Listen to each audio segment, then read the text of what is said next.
Hello guys, কেমন আছেন আপনারা? আশা করি খুব ভালো আছেন। আমি ফারজান আর আপনারা দেখেন মিস্টার ফারজান অফিসিয়াল। তো এটা হচ্ছে নামখানা ব্রিজ। এটা নামখানা স্টেশনের কিছুটা আগে এই ব্রিজটা পড়ে। না না সরি, নামখানা স্টেশনের কিছুটা পরে এই ব্রিজটা পড়ে। এদিক থেকে বঙ্গোপসাগরে এই জাহাজগুলো অনেক মালপত্র নিয়ে যায়। ব্যাপক লাগছে, সুন্দর লাগছে দৃশ্যটা দেখতে। দেখুন অনেক ছোটো ছোটো বোট এইসব রয়েছে। এই যে দেখতে পাচ্ছেন, এটা হচ্ছে বকখালি বিচ বা বকখালি সৈকত। ঘোলা জল, দূরে দেখুন, দেখতে পাচ্ছেন কত দূরে মানুষ এখানে আছে। হয়তো ওই জায়গাটা উঁচু আছে, তার জন্য না হয়তো ডুবে যেত। এই ব্রিজটা কিন্তু খুব জনবিরল, খুব একটা লোক আসে না। দীঘায় যেমন সারা বছরই পর্যটকদের ভিড় উপচে পড়ে, এখানে কিন্তু সেরকম দেখলাম না। আর আমি এখানে ফার্স্ট টাইম, এর আগে কখনো আসিনি। সাউথ বেঙ্গলে আসিনি, আর এই কোনো সমুদ্র সৈকত বা বিচে আসিনি এর আগে। দেখতে পাচ্ছেন সমুদ্রের জল, তারা যে কী করছে এখানে বসে কিছু বুঝতে পারছি না। অনেকক্ষণ থেকে দেখছি এখানে বসে আছে তারা। দেখতে পাচ্ছেন দূরে কিছু লোক। একদম ফাঁকা বিচই মনে হচ্ছে না, মনে হচ্ছে যে। হ্যালো গাইস, কেমন আছেন আপনারা? আশা করি খুব ভালো আছেন। আজকে দেখুন আমি বকখালি বিচে এসেছি। সমুদ্র সৈকত এবং দেখতে পাচ্ছেন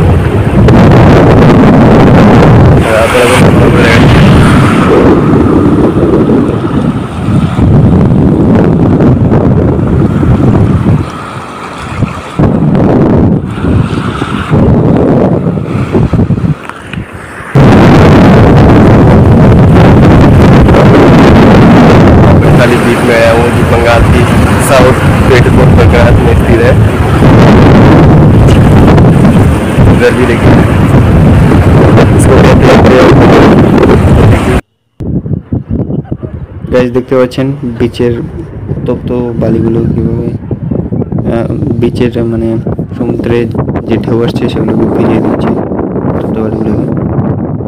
আর আমি এখানে ছিলাম, সেখানে মোটামুটি 40+ টেম্পারেচার ছিল, কিন্তু মনে হচ্ছিল যেহেতু বিচের ধারে সেই টেম্পারেচারটা, সেই তাপমাত্রাটা অনুভব হয় না। এদিকে কোনো একটা বিদ্যুতের তার বা কিছু একটা হবে। একদম ধুধু বালি। এই যে একজন লোক দেখা যাচ্ছে দূরে, একদম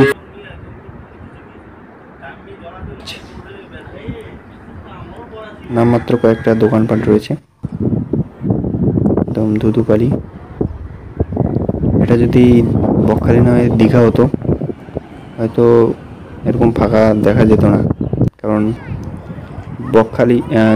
দীঘাকে বাঙালিদের গোয়া বলা হয়, বাংলার গোয়া বলা হয়।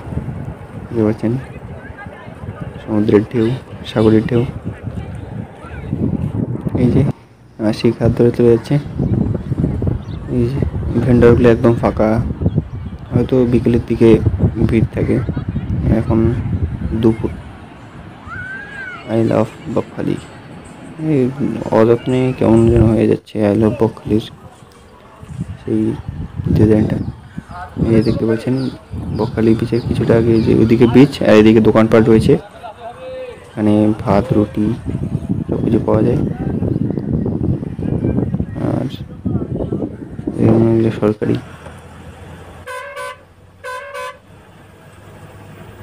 আর আপনারা যারা দীঘা আসতে চান তাদেরকে বলি, যারা বকখালি বিচে আসতে চান তাদেরকে বলি, আপনারা শিয়ালদা থেকে ট্রেন পাবেন নামখানা অবধি 108 কিলোমিটার। তো সেই নামখানা লোকাল ধরে এখানে আসতে পারবেন নামখানা স্টেশনে।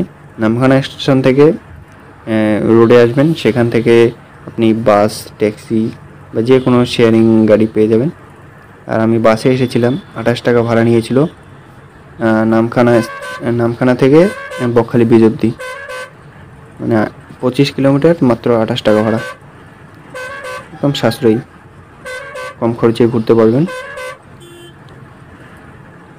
এখানে খাওয়া দাওয়া মিলে ধরে নেন 1000 টাকা হলে একদম মানে ফুলফিল আনন্দ ভালোভাবে নিতে পারবেন। মানে 1000 টাকা বাজেটে হয়ে যাবে একদম বকখালি বিচে। এই দেখুন আমাদের বাসটা দাঁড়িয়ে আছে।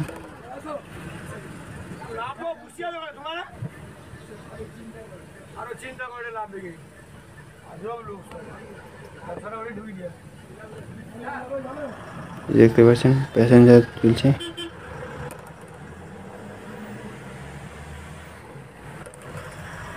আর এই বাসটার রুট হচ্ছে নামখানা টু বকখালি।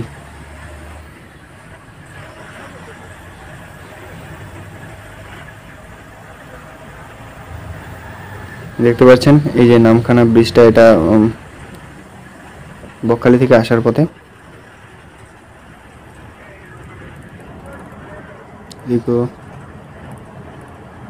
নদীটার নাম জানি না, ব্রিজটার নাম হচ্ছে নামখানা ব্রিজ।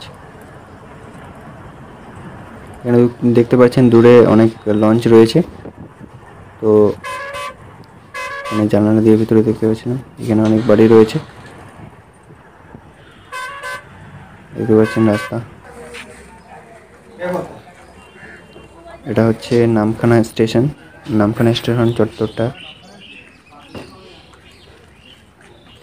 অনেক সুন্দরভাবে সাজানো হয়েছে। স্টেশনটাকে নামখানা বাংলা, হিন্দি এবং ইংরেজি 3টা ভাষায় লেখা রয়েছে। ঠিকই আছে, যারা বাংলাভাষী তারা বাংলায় পড়তে পারবেন লেখাটা, আর যারা হিন্দিভাষী তারা হিন্দিতে পড়তে পারবেন, এবং যারা ফরেনার বা বাংলা হিন্দি ভাষী কোনোটাই নন তারা ইংরেজিতে পড়তে পারবেন।